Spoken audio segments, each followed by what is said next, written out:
कि अगर प्रॉपर्टी आदमी लाभ के लिए जो है बेचता है तो क्या कॉम्बिनेशन बनेगा। पहली चीज है, जब फोर्थ लॉर्ड अगर नाइन्थ हाउस में है और इलेवेंथ लॉर्ड के साथ में है, या इलेवेंथ के लॉर्ड से उसका कोई संबंध बन रहा है, तो वो प्रॉपर्टी लाभ के लिए जो है, बेटर प्रॉपर्टी खरीदने के लिए या मॉनेटरी लाभ के लिए बेची जाती है।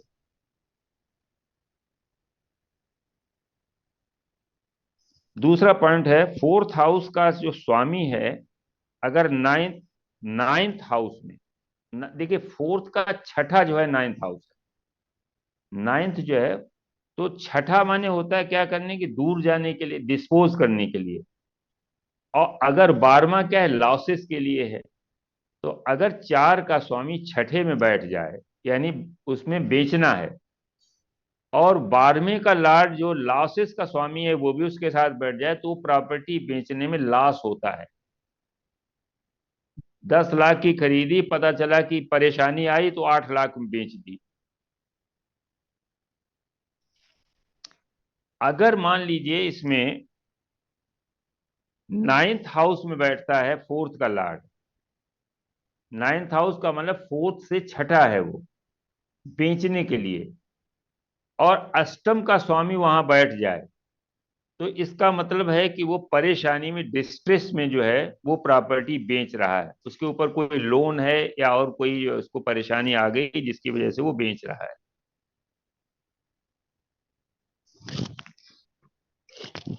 अब इसके बाद जब थर्ड थर्ड क्या है, ट्वेल्थ है, फोर्थ का twelfth, loss of fourth. Fourth का जो ट्वेल्थ है वो 5, 10 इन भावों से जुड़ जाता है। पंचम जो है धन है, पंचम जो है फोर्थ का धन है, सेकेंड हाउस है। टेंथ जो है वो सेवेंथ हाउस है उसका, फोर्थ का। अगर शनि या मंगल से जुड़ जाते हैं तो ऐसे में वो प्रॉपर्टी बेची जाती। परचेज के लिए क्या होना चाहिए, पैसा खर्च होगा। प्रॉपर्टी परचेज की जाएगी तो पैसा खर्च होगा। तो उसके लिए पहले तो प्रॉपर्टी परचेज के लिए एक तो नेटल में और दूसरा D4 में उसमें वो प्रॉमिज होना चाहिए कि इसके पास प्रॉपर्टी के अच्छे योग हैं, तभी वो खरीदेगा। और अच्छे योग नहीं है तो, सोचते हुए मैंने अभी मेरे पास आया था, रामपुर से एक सज्जन आए थे। वो कह रहा मेरे पास पैसे भी हैं और मैं कोशिश भी करता हूं, लेकिन मैं अभी तक प्रॉपर्टी नहीं खरीद पाया। फोर्थ हाउस में शनि नीच का बैठा है। तो हमने कहा कि वाइफ के नाम खरीद लो भाई, अपने नाम से तो नहीं हो सकता है। तो D4 भी उसका डिस्टर्ब था।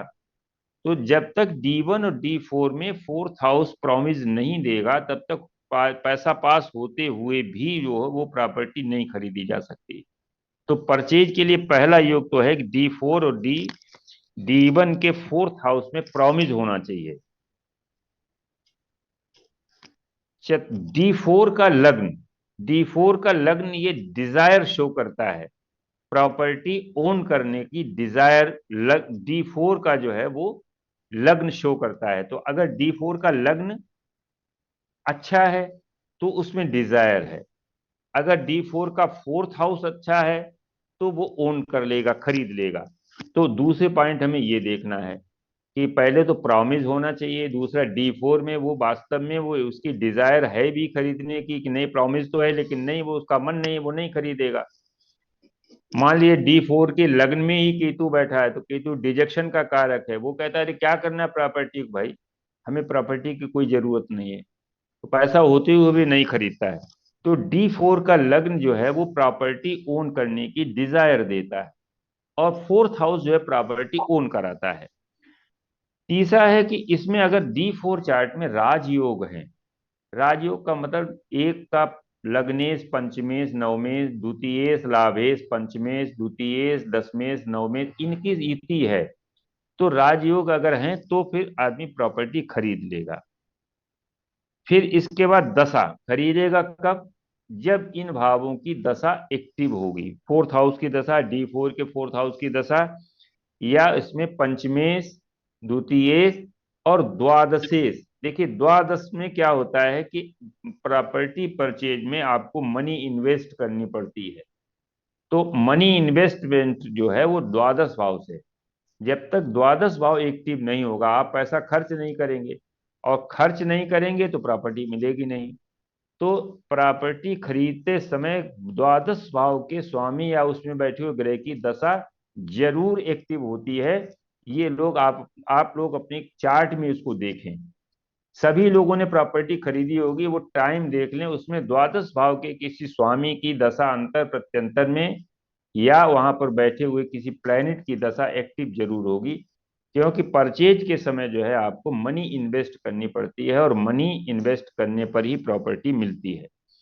तो इस तरीके से इसमें जो थोड़े बहुत योग हैं, इनको अब हम चार्ट पे लगा करके देखेंगे अगले संडे को। कुछ जो है कम्बिनेशंस पर हम लोग और देखेंगे, और उन कम्बिनेशंस को चार्ट में लगा के देखेंगे नाड़ी के आधार पर।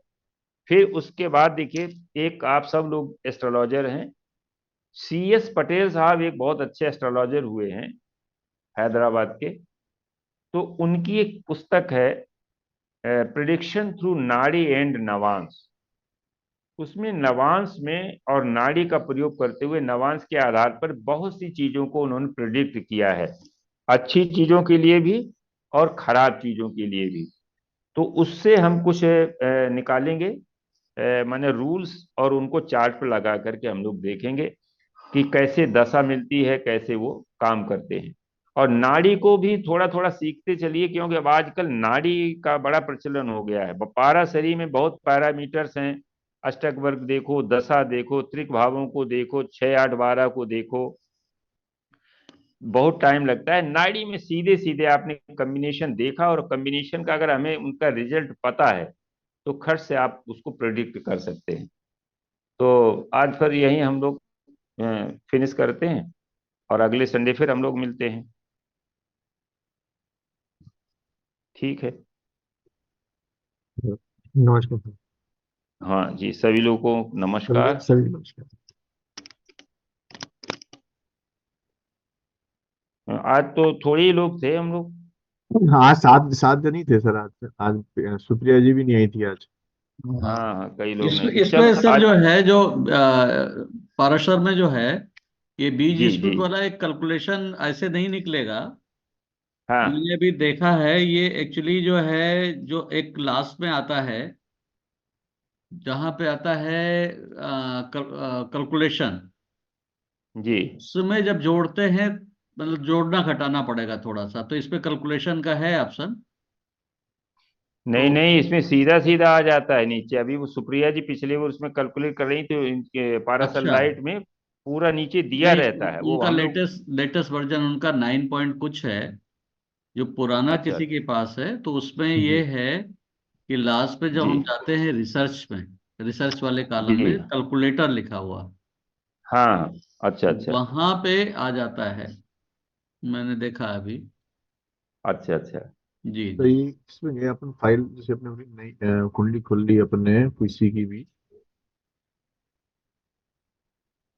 हाँ मान लिया कि उसको ये क्या है जैसे अभी सर ने कैलकुलेट कराया ना उसी का ये खोला अपन ने, ये ठीक है सर। कैलकुलेशन में जाइए रिसर्च में जाइए रिसर्च में जाइए ये आखिरी में। रिसर्च में गए, ठीक है सर। हाँ इसको कैल, करिए और कैल, कैलकुलेटर खोलिए। कैलकुलेटर, ठीक है सर। इसको क्या है जोड़े में तीनों जोड़ लीजिए। सूर्य हाँ, नहीं घटाया नहीं जोड़े सूर्य सूर्य, गुरु गुरु, और शुक्र शुक्र। कौन सा बीनस था बीनस बीनस। शुक्र हाँ शुक्र। ठीक है सर। तो ये जो है जब किया तो धनु में 16 डिग्री आए। ये नीचे आ गया परिणाम पीछे आ गया। धनु में 16 डिग्री आ गए, ठीक है सर। हाँ तो इसको जो है ये कौन सा नवांश हो गया ये हो गया आपका धनु का धनु 16 है, में। छठवां छठवां नवांश आ हाँ गया। हाँ हम्म, तो छठवां नवांश हो गया तो 9 में 6 का मतलब 8 हुआ ना। ठीक है सर। हाँ, नौ में ठीक है। और छठवां हाँ नवांश जो है कन्या का हुआ। हाँ हाँ धनु धनु का छठवां नवांश कन्या का होगा। जी जी जी। कन्या का होगा मतलब 8 हुआ ना 6 नंबर 9 और हाँ, 6। 8 हुआ तो उसमें आधा आधा हो गया। धनु राशि ठीक है, हाँ विषम हो गई। जी जी जी। और नवांश नवांश जो है वो हो ठीक गया। जी जी। जी। ठीक है सर। प्रणाम सर। ठीक हो। नमस्कार नमस्कार सर। नमस्कार सर। मिश्रा जी, कुछ ठीक है? अरे क्लास अभी सर चलती है कि बंद करें? अरे सर, बहुत कुछ सीखने को मिल रहा। हाँ, सर एक जैसे अभी आपने जो नहीं नहीं, कुंडली। बंद ना करिए। अभी जो आप कह रहे हैं वो उनका CS पटेल सर का, जी जी। मतलब ये सर जो है कोई बुक ले करके, और उस बुक से अगर हम लोग चलें तो वो ठीक ही रहेगा। और एक आध चार्ट ले लें। ये जो हाँ, आप अभी पढ़ा रहे हैं, जैसे अभी सारे वर्ग कुंडली बता रहे हैं, ये अच्छा है। मतलब अभी नहीं, जैसे डी D4 ले फोर हम लिया। लोग पढ़ रहे हैं। हाँ, इसके अब बाद इसके बाद कोई और D9। D9 ले जैसे लें। D9, जब डी जी नाइन लेंगे तो उसी के साथ वो CS पटेल की बुक से हाँ। हम लोग जो है जी जी जी पूरा उसमें जो है पुष्करांश ले लेंगे, पुष्कर नवांश ले जी लेंगे, जी जी जी जी 64वां नवांश ले लेंगे, 64वें नवांश में क्या क्या दिक्कत आती है। जी तो बिल्कुल। नवांश से संबंधित जब फिर जो है ट्रांजिट ले लेंगे, नवांश ट्रांजिट ले लेंगे। नवांश में नवांश शनि का जो है ट्रांजिट। जिस, हाँ, जिस नवांश राशि में शनि जिस नवांश की राशि से गोचर करता है, हम्म वहां पर मतलब जो है जो भी जीव बैठा है हम्म नेटल चार्ट में। हम्म जैसे नवांश राशि में इसमें कुंभ राशि में है, इसमें कुंभ राशि का मतलब जो है कौन सा नवांश? चौथे नवांश में चल रहा है शनि, हाँ पांचवें में। हाँ मान लो कुंभ राशि के पांचवें नवांश में चल रहा है, जी। तो कुंभ राशि के पांचवा नवांश 7 8 9 10 11 कुंभ राशि में हो गया। हम्म कुंभ का पांचवा नवांश कुंभ में ही हो गया। जी, नहीं तो कुंभ अब से कुंभ निकल गया राशि। था। अभी जी, अभी अभी अभी निकल गया एक्चुअली। 26 15 डिग्री का है ना? 26 डिग्री। नहीं नहीं, अभी अभी शायद निकल गया ना सर? नहीं, आज ही कल शनि निकला जो होगा। है, शनि आज जो है कुंभ राशि में है। आज ही कल में निकला होगा हमें लगता है। मैं एक देख रहा था सेकंड देख। एक्चुअली। आज है शनि 16 51 का। सर ये आगे ना शनि इसमें देखेंगे अगर अपन ये 16 51 का ना, तो 16 40 पार कर गया सर। हाँ ये आगे ना सर हाँ, शनि। हाँ, हाँ, 16 40 तो पार कर गया तो इसका मीन में आ मतलब गया।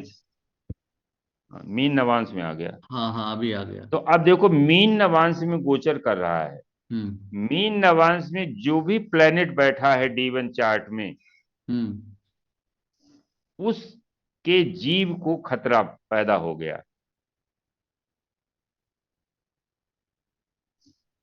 मीन जिसके नवांस में मीन जो बैठा है, मतलब मीन नवांस में जो बैठा है। मीन नवांश से गोचर कर रहा है, हाँ और मीन नवांश में जो प्लेनेट बैठा है हाँ उसके ऊपर से शनि का गोचर हो रहा है। जी। उस प्लेनेट का जीव, सूर्य बैठा है तो फादर, हम्म चंद्रमा बैठा है तो मदर, हम्म मंगल बैठा है तो भाई, बुध हम्म बैठा है तो माने अंकल्स, हम्म गुरु बैठा है तो जातक स्वयं या गुरु जैसा कोई घर का बड़ा सदस्य, हम्म इनके जीवन को खतरा हो जाता है। चाहे मित्र हो, और शत्रु इसको हो, कुछ भी हो सर। चाहे मित्र हो, कुछ शत्रु कुछ हो। भी हो, कुछ भी अच्छा। हो, जो भी प्लेनेट है उसके जीव को, इसको आप लगा के देखिए। मान लिया किसी के हाँ पेरेंट्स की डेथ हुई है, मान लिया हाँ। किसी के फादर की डेथ हुई है, तो उसका ट्रांजिट निकालेंगे तो आप देखेंगे फादर का नवांश में जिस राशि में बैठा वहां से शनि का, उसके ट्राइन से या ऊपर से शनि का गोचर 100% हम्म होगा। तो हम्म ये जो है किसी भी घटना के लिए जो है उसको हम देख सकते हैं। शनि का गोचर निगेटिव घटना के लिए जरूर देखते हैं, और इससे हम्म फोरकास्ट किया जा सकता है कि भाई इस समय ध्यान, सावधानी रखनी है। हम्म अगर वो नेटल में जरा सा भी प्रॉमिज है तो ये तुरंत ट्रिगर कर देता है।